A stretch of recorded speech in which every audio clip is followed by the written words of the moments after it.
أعوذ بالله من الشيطان الرجيم.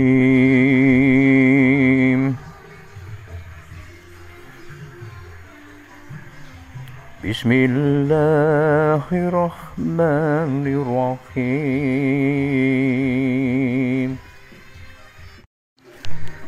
يا أيها الذين آمنوا inna min ashwajikum wa auladikum aduwalakum fa'ahdaruhum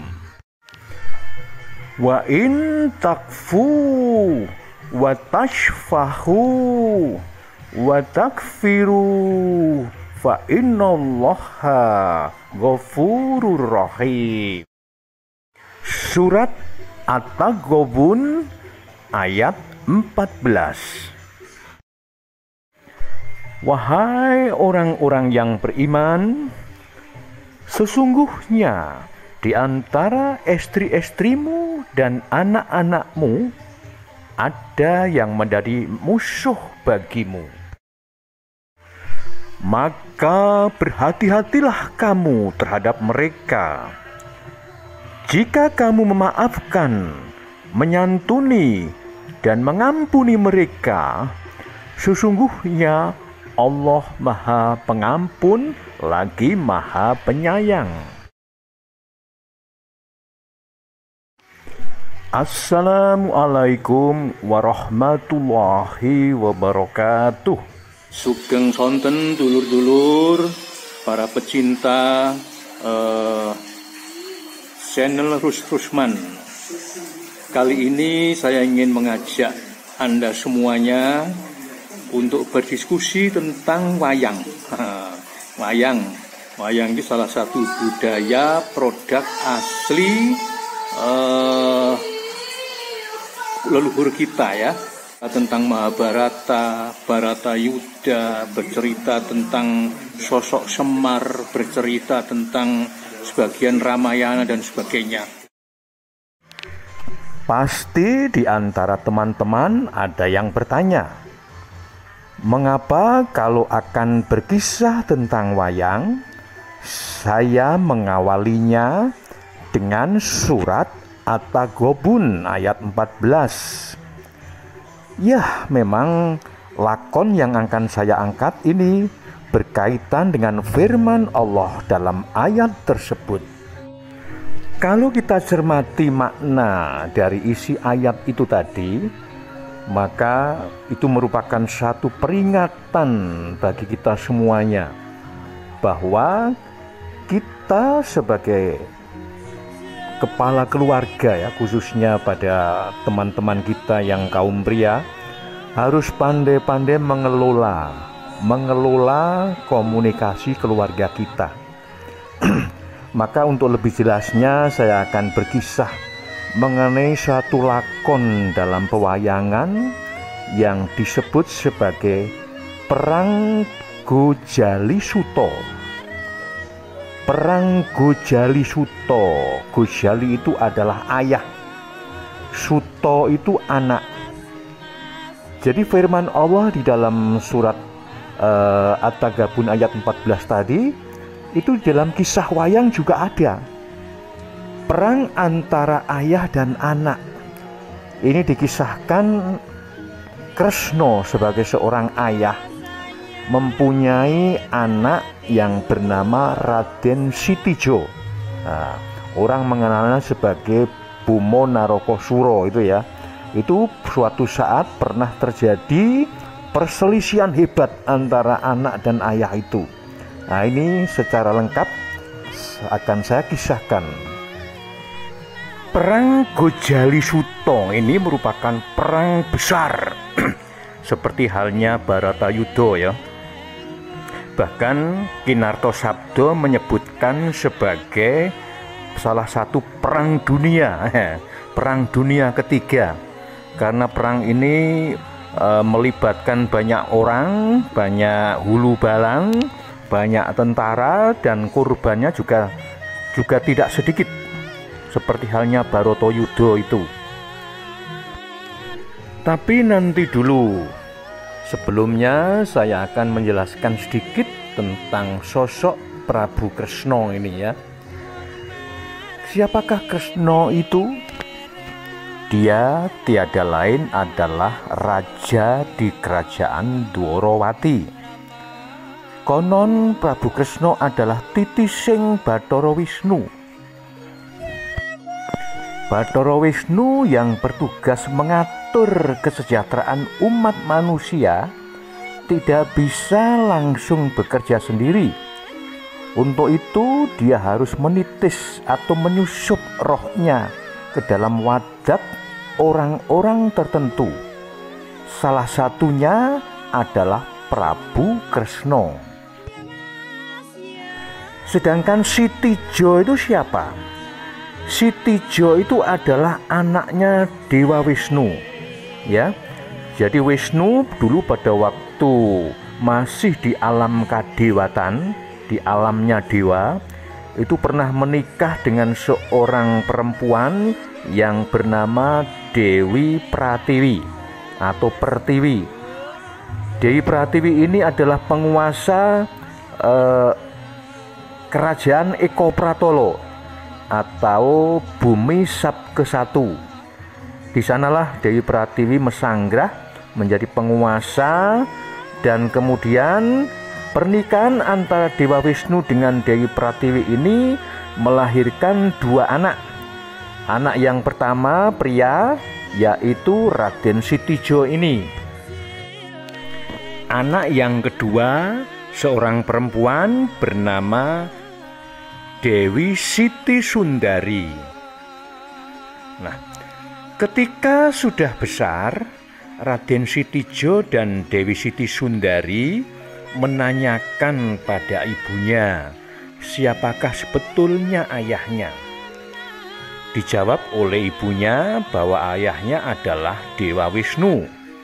Namun Dewa Wisnu saat ini sedang sibuk melaksanakan tugasnya untuk mengatur kesejahteraan umat manusia, yang menitis pada seorang manusia yang bernama Prabu Kresna.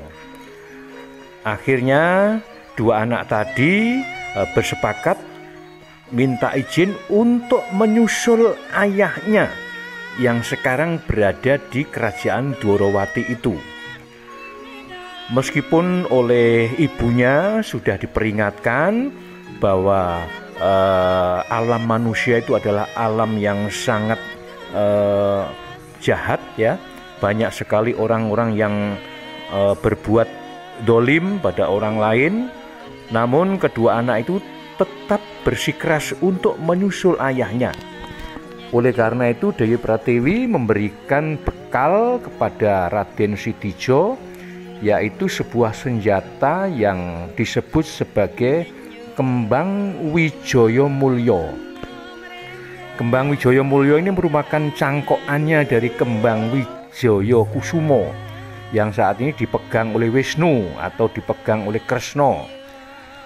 Maka dengan bekal bukti adanya senjata itu, kedua anak tadi menyusul ke Dwarawati.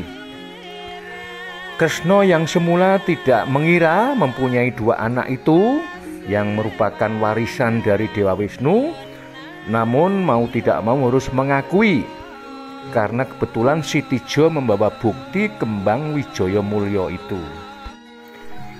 Nger Sitijo, orang membawa Kembang Wijaya Mulya tidak sembarangan. Apa nasihat yang telah diberikan ibumu ketika kamu diberikan Kembang Wijaya Mulya ini? Inggih Rama Prabu, jawab Sitijo. Ketika ibu memberikan Kembang Wijaya Mulya, ibu memberikan nasihat sebagai berikut. Ini saya kutip dari Serat Wulang Reh ya. Serat Wulang Reh karya Sri Pakubuwana IV yang memerintah pada sekitar akhir abad 18 sebagai berikut. Pomo kaki podo dipun eling, ing turingong sira uga satriya arane, kudu anteng jatmika ing budi, luruh sarta wasis samubarang tanduk. Cobalah nak selalu kau ingat nasihat ibu ini. Engkau itu juga sebagai kesatria. Halus budi dan heningkan hati, lembut dan pintar dalam segala tindakan. Serat Wulang Reh Pupuh Mijil pada bait ke-1. Duh Kanjeng Ibu, rasanya hidup kami belum lengkap jika belum berkumpul dengan Romo Prabu. Yangger, tapi dunia manusia itu sangat kejam. Kalian akan banyak menemui rintangan berkumpul dengan mereka. Kanjeng Ibu, hanya doa dan restu Paduka dan Eyang Nagaraja yang kami harapkan. Percayalah, semua akan baik-baik saja. Begitulah akhirnya Bambang Sitijo dan Dewi Siti Sundari menyusul ayahnya di kerajaan Dwarawati dengan pengawalan yang ketat oleh eyangnya, yaitu ayah Dewi Pratiwi yang bernama Sangyang Nagaraja. Prabu Kresna telah menerima pesuanan Bambang Sitijo dengan Dewi Siti Sundari dan mengakuinya sebagai anak, namun dengan syarat bahwa Sitijo harus mampu membunuh Prabu Bomantara, yaitu raja raksasa di kerajaan Prajatista yang selama ini selalu mengganggu ketentraman kerajaan Dwarawati. Prabu Bomantara ini konon adalah keturunan Bathara Kala dan memiliki aji-aji Pancasona atau rawa runtek.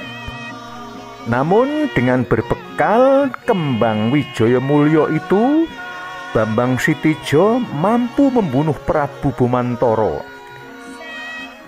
Arwah Prabu Bomantara kemudian menyusup ke dalam tubuh Bambang Sitijo, dan sejak saat itu seolah-olah Bambang Sitijo mempunyai kepribadian ganda. Pada saat dia sebagai Bambang Sitijo, tindak tanduknya sangat sopan kepada siapapun. Namun ketika kemudian suatu saat kumat arwah Bomantaranya, dia seolah-olah seperti seorang yang memiliki kepribadian sangat keras, jahat, dan sangat tega membunuh siapapun yang berlawanan dengan dirinya. Bambang Sitijo akhirnya menjadi raja di kerajaan Prajutista. Kemudian memperluas wilayahnya dengan menyerang kerajaan Suroteleng. Suroteleng ini rajanya adalah Prabu Narokasura. Ini juga merupakan raksasa. Nah, ketika kemudian Prabu Narokasura ini mati, kalah oleh Bambang Sitijo, lalu Prabu Narokasura merubah diri menjadi seekor Garuda, ya, seekor Garuda, dan menjadi kendaraan dari Bambang Sitijo. Akhirnya kedua kerajaan digabungkan menjadi satu, dirubah namanya menjadi kerajaan Trajutrisno. Kerajaan Trajutrisno dengan rajanya yaitu Bambang Sitijo. Kemudian Bambang Sitijo merubah namanya menjadi Sitijo Bomo Narokasura. Dengan kondisi yang sangat sakti, mempunyai ajian Pancasona dengan mantra rawa ronteknya, dan kendaraan seekor Garuda yang sakti yang disebut Garuda Wilmono. Nah, saudaraku, bagaimana kisahnya Prabu Bimantoro berani melawan ayahnya sendiri yaitu Prabu Kresna. Mari kita ikuti pada seri kedua Perang Gojalisuto. Terima kasih atas perhatiannya. Sampai jumpa. Wassalamualaikum warahmatullahi wabarakatuh.